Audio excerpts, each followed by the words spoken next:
One of the things I did with my students this past week is go through and figure out a song by ear.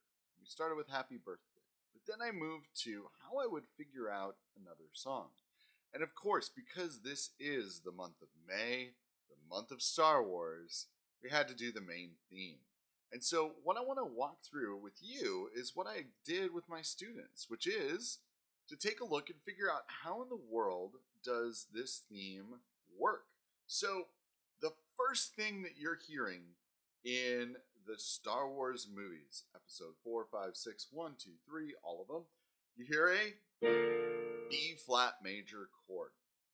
Now, as I talked to my students about this, I said, this is the part that we're not going to figure out, but I'm going to use it to really help determine where we're going. Because that's always the challenge. When I had my students working on Happy Birthday, I said the first thing you have to do is figure out what note you're starting on. Well, in this case, that chord is extremely important because it's telling you you're in the key of B flat, and that is where home is, right? So you know that you have B flat, you know that you have E flat, everything else is a white key. And so what John Williams does here so beautifully in the main theme, you start with that, just that big brassy chord, bam, right? And then it noodles around for a little bit and some arpeggios and a fanfare kind of feel. But then when the main theme kicks in, now this is one of the things that I told my students so often. When you are creating a melody, if you want to make it super strong and you want it to be, like a superhero kind of theme, you go from the fifth note of the scale to the back to the home, to the tonic note.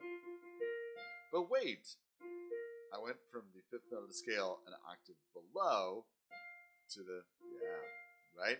And this is it, right? That's it.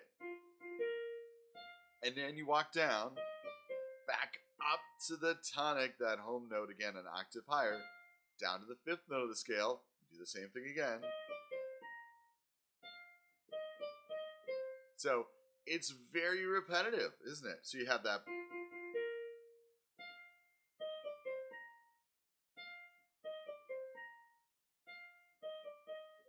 Right? And then as you go along, that again repeats. And what happens then is really the only change that happens there is that accompaniment changes to that bass line kind of more walking down as you're going along. But the thing about this is when you're looking at how John Williams composes this score, it's absolutely fascinating to dive into this and really figure out those really little details that make it so clear. And it's those things of like going from the fifth note of the scale to the home note, the tonic note, which is exactly what he does for the Superman theme as well, by the way. The other interesting part is I was playing this for a student and working through this with them. They said, it sounds like Jurassic Park.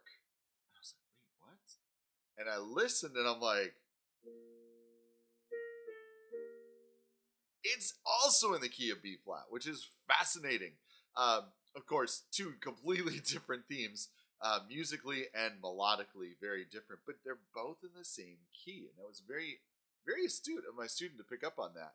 So as you're listening to Star Wars, and I hope you are this month because, of course, The Phantom Menace is now being re-released in theaters for just this week, and because it is the fun month of May where Star Wars came out, if you're watching, listen close to some of those musical cues and some of the music that goes on, especially here at the beginning when you hear that big blast. Because the thing about this is when you listen close and you dive into the music, whether you're watching it with the movie or just put the score on to listen to, you're going to find some fascinating details that maybe you didn't quite pick up on the first time, which is one of the great things about music. The more we listen to it, the more we listen to those details, the more things stand out to us. So, get to listening.